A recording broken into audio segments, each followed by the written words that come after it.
Hey everyone, welcome to the Do My Life podcast where we talk to interesting people and their journey to success. I'm your host, Gilsar Vergara. Hey everyone, this is Gilsar Vergara back again with another video, and today's going to be our actual first podcast with a guest. Nothing gets better than this because I'm pretty much a Philippine Batman here, okay? This guy's a financial coach, forex trader, life and wellness coach, DJ, and he practices Muay Thai and wrestling and jiu-jitsu. So it's a pleasure to have him here. This is Mr. Niel. Good morning, brother. Thank you for having me here. I appreciate it. So we're going to get a little bit deep because I know people ask you all the time about business and all these things. I just want to get into the mindset of what it takes to be you or someone with a very successful mindset. So let's start with what are you doing these days? What are you doing for business or work? I'll start with what I'm doing on a day-to-day basis, like my routine. So actually wake up sometimes early in the morning, sometimes late in the morning. Depends if I'm DJing a night before. I'll always do meditation and grounding at the very first hour of my day. Then after that, I'll hit the gym or do something like physically related to get me sweating, to get me going. Doesn't matter if it's intense or light, as long as I do something. And then I start my work. My work is basically a finance coach. I'm a financial advisor. And on top of that, I'm in the financial industry. So a lot of the things I do is like crypto, stocks, or mostly forex, and my affiliate. So that's what I do. And then in the afternoon, I do TikTok, record contents, and just try to add value. And most of the clients I speak to, it usually happens late afternoon and night, and then by night I DJ. So that's basically my routine. That's what I do for a living. Like I told you, so he's a Batman. This guy's everywhere. Now, you mentioned a lot of stuff. Where do you this kind of like my first deeper question. Where do you find the energy to get all these things in one day? For me, it's really about having a good amount of rest. Like, that's a surface level answer. Having a good amount of rest, like 8 hours. Like most people, they really want to grind, hustle.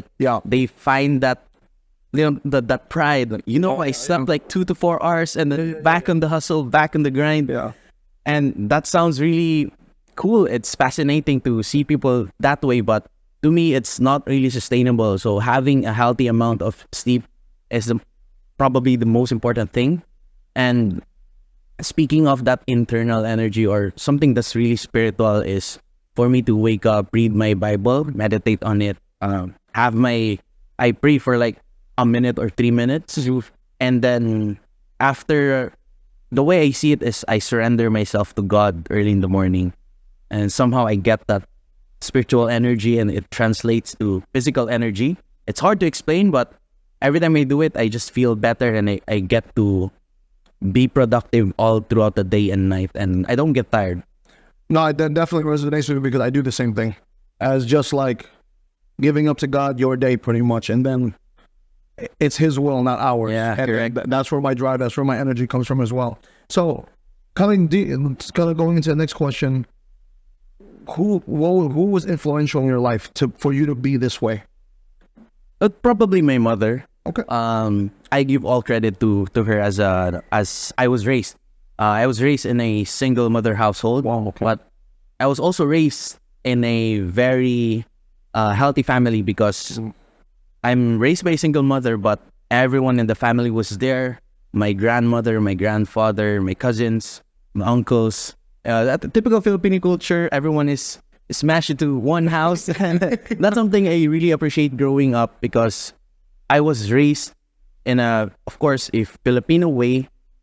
I was really loved and well taken care of because I was the first in my grandmother and grandfather. I was the first grandson who came from my mom. And I was, to be honest, I could say this, I didn't grow up rich, but I would say I grew up very privileged. Because I was really spoiled by love. And on top of that, it was tough love. So growing up, I see my mother as a role model and I see that discipline in her. She never gets tired. She's actually a teacher back then and in a private school. And during weekends, she always travel a lot. And then She's into photography as her hobby, and she also earns from that. And growing up, seeing her really work that much, I also feel that I should also become like that. Yeah. Like growing up, I see her routine, I see how she has fun with her life, and now I think I'm embodying her just in a different way, just in a different manner. So I think my mother's the most influential person. That's really great too. It sounds like that you're emulating that and refining it to the point where it's refining to your needs and things like that, but with a great foundation, obviously. So, so was there anything pinnacle in your life, something that changed your life that made you outside of your mother, that maybe one instance that, you know what, like, because, you know, everyone becomes a teenager. Everyone has that rut. I had my rut up and down. Yeah. Was there something in your life that happened and you're like, you know what, I got to change my life, Neil? Yeah, I have this. It's very romantic, but Okay. this is the most, I think, as a boy, not yet a man, this is one of the most traumatic things that has ever happened to me. Of course, if you're young, you're always you're not really that productive. You want to go and flirt with a lot of people, right? And Of course. I did that in my early years. I'm still young, but earlier years. And based on my experience, I dated 5 different women. Wow. So I had not at the same time.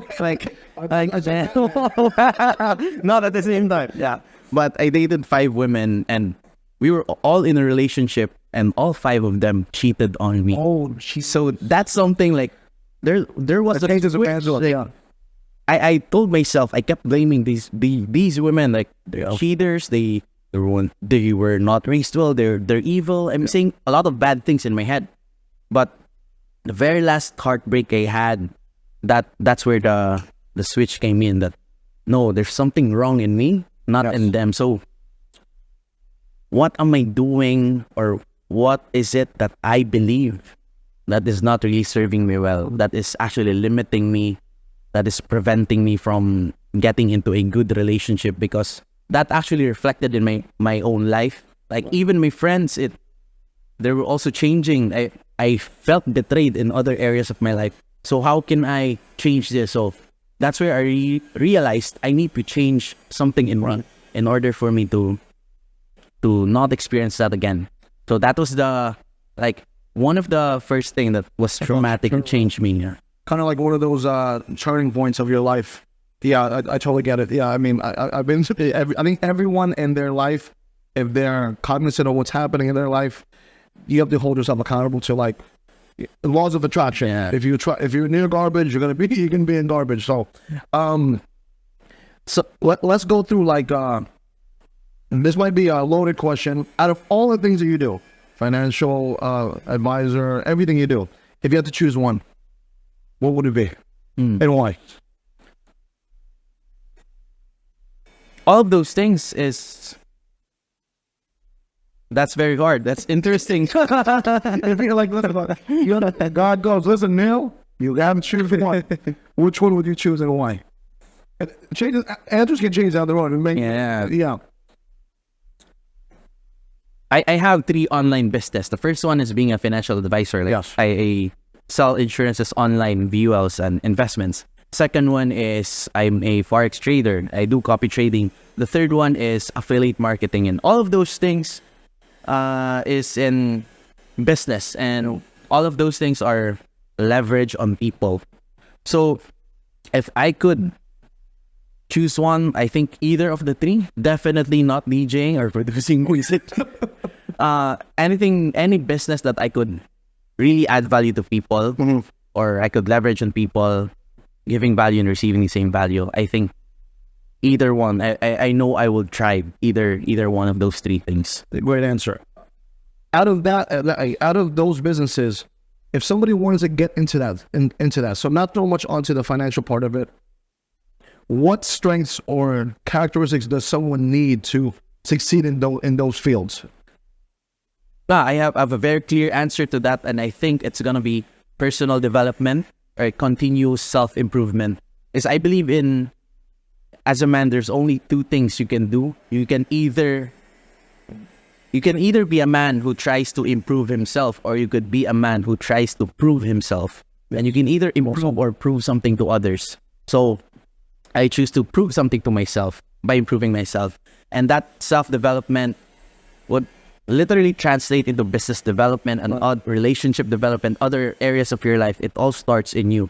If you continue to grow every day, people would feel that, people would know that, and you would know as you evolve as a person. So you should always change yourself on a day-to-day basis, and that's self-improvement to me. So, no, that's great. In business, sometimes we go through the ebbs and flows of business, right? I have my feelings, and so I want to dive into, have you ever, experienced a failure, and you're like, you know what? Forget this, F this, I'm done. I don't want to do this anymore. It's over with. Let me go find a regular 9 to 5. Why don't you share that moment in time that happened? To me, it was during, I think, 2 years ago. 2022 was 2 years ago. The way I see it is that I started getting into the financial industry, in the finance world, and actually made money there. So I'm really proud of myself because that actually changed my lifestyle. And that's the turning point in my life that I actually got. I went away from our home. I had my own place. And then at the same time, I get to provide for the people I love, my family. I get to provide. I get to have that opportunity that I'm not forced to give back. I'm giving back based on my own, because I want to. So that's what actually happened. But during that time, I told myself, this would be fun. This would be much more purposeful to me if I could share this to others. If I could make another version of me in other people. So I was attached to that idea. Like, bring in, if you're doing this well, why not create a team? Why not bring people in? So I actually brought people in my team, people I think that would thrive in what I do. And that's where the disappointment came in. Kasi dinala ko yung friends ko, dinala ko yung some of my family members, and then they hated it.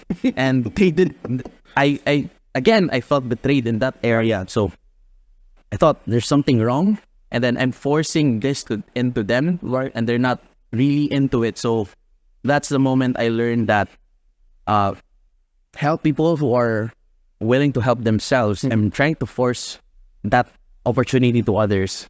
And that's where I got my heartbroken again. Yeah. So that I said, maybe I'm better with a 9 to 5 job. Maybe I should go back to corporate. Yeah. But that changed really quickly, so I don't want to go back there. I had a really good friend named Chris tell me one day, because I had the same frustration as you. When you're a high performer, hard going, I mean, you just go. It's only one day, because I was kind of upset. He was like, and maybe this will help you. Maybe it probably did help you in hindsight. Like, you never expect you going through that door. You never expect the version of you walking through that door, because you look so optimistically at the person you're recruiting that you expect them in you, or you in them type thing. But sometimes this is like a gray area for me, but he told me, like, you got to lower your expectations, Gil, because sometimes it's never going to meet your expectations. But what you can do is push them up as much as you can. And sometimes people are not supposed to be, like, some people are like bus stops in life. So it's like, some people are not supposed to go with you to the very end of the trip. Some people are supposed to be a bus stop here, and then that's where they are. They're part of your journey, right? Yeah. But they're not with you in the destination. It took me a very long time to understand that, because I'm a very strong-willed individual. I'm thinking that me, Gilsar, is doing the best thing I can, and I want you to see the value of what I'm doing. But some people don't see what you see, unfortunately. Yeah. What are the plans for 2024 for you? Plans for 2024 is to really expand myself in the internet. That's really the goal. Because I tried social media, content creation for 2 years now. And a lot of failures, a lot of experiments, trials and errors along the way. Pero this year kasi, nakikita ko, the way I see it is that I already have the network, I already have the formula, I already have the tools that I need, and then I know myself better this time. So I really want to expand myself in social media this year. And as a result of that, yung businesses, susunod na lang, because, the market is in the internet. Okay, yeah, it is. When you become a global citizen, your reach is a lot, wider. Why don't you give away some of your socials? You can search me. My page is the Journeyman PH on Facebook and Instagram.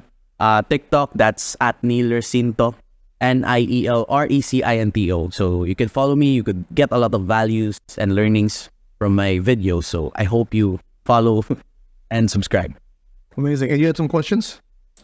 Really, what's also interesting in me is that when we met, Well, that was the time you said you also do Muay Thai. You've been a DJ before. yeah. And then you're into business. You're into sales. So like, dude, I'm like, Yeah. that's me. Yeah. So that was very interesting. And maybe in me, I have this curiosity because in your work, you're managing a company and you're operating US hours. Yeah. So that's evening here. Yeah. And we're morning now. And how do you operate? How do you, I guess, manage your time? And how do you have that kind of energy? I would have to say same as you. There's a point in time in my life where, I sleep 4 hours a day. However, for me, it's a quality of sleep. So some people can sleep 8 hours a day, but be waking in between. They don't go into deep sleep in that 8 hour time frame. They could be like moving around. For some reason, God has blessed me with, if I sleep 2 hours, if I can be rested, I'll be up and running like I slept for 8 hours. So, for example, I went home at 4:30 this morning, and I haven't gone to sleep. So I went to sleep for an hour, woke up, walked the dogs, clean them up, feed them, play. I live in Verdon Park, so I have the view of Mount Apple. So I sit there and reflect on life, thank God on life, reflect on what I did wrong the day before or the night before, and I'm super grateful for the life I've had, because I tell everyone that, and this is a very big thing, like the core of my being is, outside of the business stuff, is being very grateful. I think when you have a very grateful mindset, your perspective on life is a bit different, as in, if people disappoint you, you're grateful that the positives of what that person brings you. If deals don't go the way they are, it wasn't meant for you. I'm so grateful for the things I have that are going well. Outside of people who are, and I'm sure you met them, they're just pessimistic people. Life is not going right for them. But I like being in Muay Thai. I've been knocked out a lot. I have a little bit of brain damage. I grew up in a very bad neighborhood, so most of my friends are in prison. Some of them are dead. So think about that, like coming from that. You have no choice but to either look through the garbage or look up to where it might be good. So I stay in that zone all the time. And I'm not perfect, but going back to your question, that's what drives me every single day. Plus that I have to provide as a man, I have to be the one sole provider for my family. So no amount of rest, no amount of whatever can really stop me, because there's been days where I don't go to sleep for 1 or 2 days, because I don't know how you are. When I sleep, my brain's still going. I need time to really knock it down and stuff like that. So, there's this internal drive in me that I am not complete with my journey. I don't ever feel that, okay, this is it. I have accumulated whatever and this is it. I am still the guy that's struggling, that lived in maybe 20 square meter room with my wife. That's still me. No matter how much I've accumulated, I still see myself as, and this is a quick story. There was a time where I couldn't even afford my wife a good date. So I told her, I can't take you out today. She's like, okay, that's perfect. We'll just go on the boulevard and, we'll just eat Snow Bear, like candy, and we just spoke and stuff. That's why I knew she was the one, because she never judged me on my failures. She never judged, she supports me with my wins. And that's the fire that puts me you know what? I got to make sure that this lady's taken care of as well as my family. So going back to what you're saying, that energy that I find, it's like a never ending want to make sure that I'm the breadwinner. So and at the end of the day, I have to give it to God, because I don't know how anyone can perform that way consistently and not be tired. And I don't really drink coffee like that. So I don't know. I have to give it up to God, because, I'm sure with you, there's been times where you're like, oh no, damn, really, God put me on. I didn't expect that. So you know how that feels, right? I don't know if you ever had moments where you actually sit back I don't deserve this. Do you? I don't know. Well, almost every day. Yeah. I feel that way. Yeah. It also keeps me going. And Yeah. that's very interesting because you said the very first thing, you also do prayer and meditation, and you give your day, you give yourself to God. And the second thing I really love about what you shared is about gratitude, that it keeps you going because you came from a, not a bad story, but you came from a bad place. Yeah. And you're reflecting that negativity, and you turn it into something positive. And that's one great thing about gratitude. Kasi every day, thank you, thank you, God. God, the universe just also gives you that thank you in gratitude. And I think for me, I can relate to that because yun nga, sabi mo na, do you feel ungrateful? I mean, you feel undeserving of all these things? I would say yes, because most of the things I had is, by all honesty and humility, from the grace of God, and most of the hard work, the results, it's more than what I put in. Of course. Like, God has saved me so many times, and and some people are turned off with religion because a lot of the viewers are in America, but you don't understand that the strength of what is, like, you cannot ever believe that this is just you. I don't know why people are like, no, this is me. This is all me. This is. Yeah. I'm like, no, bro. Like, you don't understand that something is, because think about this. People are not waking up. So today, X amount of thousand people died today. They just didn't wake up, and that's a wide demographic. They were either 0 years old to 99, 100 years old. Some people just didn't wake up. So be grateful that God put breath in your life. Now, it's really up to you how you want to use it. Now, I'm not saying I'm perfect. I'm not an angel. I'm not an angel. I F up all the time. But my point is, like, at the end of the day, what I leave behind is what, like, a good, like, that's like one of the tripods in my life. Like, what legacy am I leaving behind? Like, how much am I affecting this person to the point where they're going to remember me 3-4 generations out? That's my drive to, like, you know what, my nephews and my nieces, they will never forget me for the things that I've done for them. And it's the same thing when I interact with people, because whether I meet you one time or 2 times, you might, because of our talks, you might be motivated by what we just spoke about. And one day maybe you remember, you know what, I had that talk with Gil, and that really helped out. And that's all I'm looking for anyway. Like you want to give value to people. And I think that's what I will always look forward to. Like, okay, how much value can I give to someone? And, and everything else is in God's hands. Honestly, outside of that, I'm good. How did you even get to DJ? How did that happen? Actually, it started when I was still in high school. Right. I think back in 2013, I attended this music festival here in Davao. Okay. It's the first festival where it was not bands playing, no singers, no vocalists, no bands, just pure DJ, just equipment. And that was something interesting because it was the first time in Davao, and that was Like a DJ battle type thing? no, it was literally a festival, like from afternoon till evening. And I attended that festival. It was named Carte Blanche 2013. It was in November. I could not forget that date. And that was the time it was just, everyone was drinking, everyone was, flirting, everyone was having a good time. I was just there staring at the DJ, like, wow, like, that could be me. That's really amazing. And people were jumping at it. How is he even doing that? Yeah. Like, he's just alone. He's not even speaking. It's just headphones, and then the equipment, and that's it. So after that night, I told myself, I have to learn what he's doing. So that really inspired me when I was in high school. Like, literally every day during lunch break, I bring up my laptop, and then I try to Mix a little bit. Yeah, mix a little bit. I have no equipment, just the laptop. And then it started from there. And right now, I've been DJing for 10 years already. Amazing. So I'm 26. I started 16 years old. Wow. And then when I got into college, at the same time, I was studying and DJing at night. So no, I did not join any extracurricular activities in school. I just focused myself on studying and then DJing. And that's it. Repeat. Wow. One of my last questions is, you said you're 26. What would you say to people younger than you or around your age when they say that there's no hope for the Philippines? I can't make money in the Philippines. What, like, do you have anything to say about that with certain people around your age? Like, you know what? Philippines sucks. I have to leave the country. I don't really this. I don't really lot. And you know, you have anything to say about that?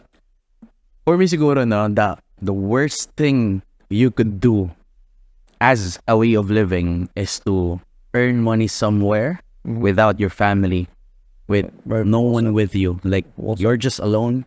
And I think that goes to a lot of overseas Filipino workers or OFW. You don't need to go out to the Philippines to earn money. Like it's just a matter of perspective. Right. If we go out right here, how many buildings do you see? How many vehicles do you see? Yeah. How many properties do you see? Yeah. All of those, that's millions, billions. And you see it on a day-to-day basis. And there's value in there. There's money in there versus you look at yourself. I'm working a 9-to-5 job, minimum wage 450 pesos lang sa isang araw. Yeah. And in a month, that's not even enough to feed yourself alone. How much more a family? So if that's the way I looked at it while I was still working in corporate, but it actually changed me when I started doing Forex because I'm earning in dollars, but I'm spending in pesos. Yeah. So that was weird because a lot of Americans, they are earning like $100 or $1,000 every day. And then they're having a hard time in life, like the taxes, their way of living. Well, If you think about it, if I earn $100 here in the Philippines, that's around 5,000 pesos. If I earn 5,000 pesos a day, I'm richer than most of the population. So killing it. that was the turning point. No, I'm here at home earning dollars and I'm spending in pesos. So I'm earning more than some of the people I know, some of my family. So I could actually help them. So if you just have that mindset that there's abundance here, you don't need to go abroad, you don't need to go outside. You can provide for your family here. You just have to look for those opportunities. And there's plenty. There's a lot. You just have to look. No, that's really well said because I just want to kind of pretty much end this as in like, I'm not saying that being OFW is bad or whatever, but you have to understand that your mindset will carry you on like through your journey. And that's what happened with me because I grew up in America. And like you said, taxes killed my wife and I. We made a lot of money, but it just gets broken into by the taxes. And like you said, you earn in dollars, but you spend in dollars. So my point is like, hopefully you guys don't get offended. It's this fact that if it's possible here for young men like you, it's possible for anyone if they're willing to put the knowledge it takes to make it happen, rather than. And this is something that I take personal. A lot of even local Filipinos talk too much shit about Philippines, right? It's okay for you not to be okay, but it's not okay for you to shit on the country that you're living in and neglecting the fact that there's people earning that don't come from rich backgrounds and things like that, because that's always a conversation I have with certain people. Like, oh, okay, not good, sir. That the one guy's like, what do you mean? Like, what do you mean? Like a lot of people don't know. I used to be a security guard, a caregiver, a janitor, taxi cab driver. I had a job one time where I had to pick up dog shit. That's it. That's like most Filipino families. We weren't that rich, so everyone in the house had to step up, and either that sacrifice your hours in school or sacrifice your hours at work. And unfortunately, bills have to get paid, and I had to work. So so with this particular podcast moving forward, I want to show the Philippines young people like you are thriving in this country that are finding ways not to leave the country. Any comments before you want to go? The way you live your life, seek first the kingdom of God, and all these things shall be added unto you. That's it. Amazing. Everyone, thank you so much. I want to thank Niel for being here, and I'll see you guys soon. Take care. Bye. Thank you so much.